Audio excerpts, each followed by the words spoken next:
Lenovo ThinkPlus LivePod LP1S. Yang ni pun mic padu guys. Kalau korang cari earbud yang mic dia cantik untuk call, korang mungkin boleh consider Lenovo ThinkPlus LP1S ni. Dia ada bagi kita lebih, kabel Type-C, user manual dan satu earbud. Okey, jom kita tengok. Kecil je guys earbud dia ni, casing dia ni. Okey, jom kita buka dulu dia punya plastik. Ini pun. Itu dia guys, cantik bergaya bib earbud ni. Dan dia jenis yang ada getah. Ada lubang mic dekat bahagian bawah dan touch sensor ada dekat sini. Alright, so jom kita test. Okey, masuk je dalam telinga dia memang dah ada bunyi dah. Noise cancellation dia pun agak bagus. Full volume dia kuat dan bunyi bass dia pun agak bagus. So, kualiti dia untuk dengar lagu lulus. Untuk main game, earbud ni tak ada gaming mode.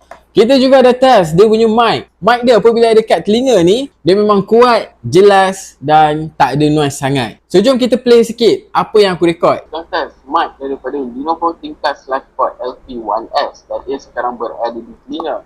Kualiti mic dia kalau nak buat call memang dah tak ada masalah langsung. So guys, kesimpulannya, Lenovo ThinkPlus LivePod LP1S ni memang sesuai untuk buat dengar lagu dan juga buat call. So guys, berminat check out kat beg kuning di bawah.